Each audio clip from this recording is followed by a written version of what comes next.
10 books on my fall TBR now that we have officially entered the coziest time of year and my favorite time of year to read. It is officially fall and I am personally so ready for fall. However, where I live is not, but even though it's still ridiculously warm outside, I'm going to ignore that fact and just focus on the fact that on paper it is fall, so it is time to break out all of my cozy reads that I've been saving for this time of year. Starting with Direbound by Sable Sorensen. This seems to be the newest book talk romantasy book and I just got it delivered on my Kindle from Libby, so I will keep you posted. And then the Ex Hex by Erin Sterling. This is a witchy paranormal romance and it is available on Kindle Unlimited. I saw some of my mutuals reading this last year, so I added it to my list to read this year. It looks like it's going to be the perfect cute little witchy romance. Which brings me to another fantasy book, Fear the Flames by Olivia Darling. I got the second book in the series sent to me in PR, so obviously I need to read the first book before I can read that book. And I'm going in completely blind, which is my favorite thing to do, especially with fantasy. And my timing of that one is going to be up to the Libby gods because I have it on hold.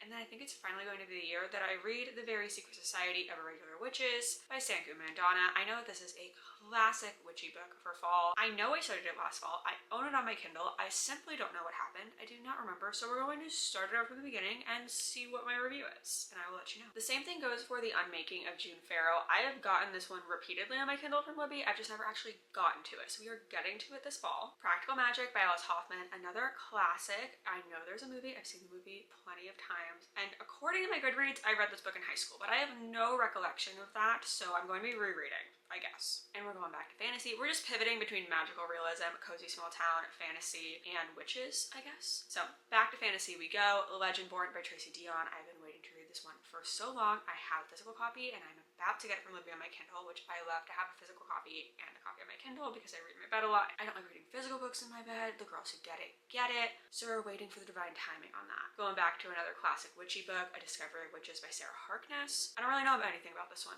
but my mom's read it and she watched the show and she told me I should read it. Back to the magical realism. At least I think this one's magical realism. I actually don't know anything about it. The Spellshop by Beth Durst. People keep telling me to read it, so I'm gonna read it. And now we're going historical, The Once and Future Witches, and this is by Alix Harrow. All I know is that it follows three sisters in the late 1800s and I'm going to assume they're witches. Very clearly, it's a witchy girl fall, it's a fantasy girl fall, at least in my library over here, but you let me know what kind of fall you're going to have. Have you read any of these books? Are there things we need to add? Obviously, I'm going to read a lot more than just these 10 books this fall, but these are the highlights, at least as of now.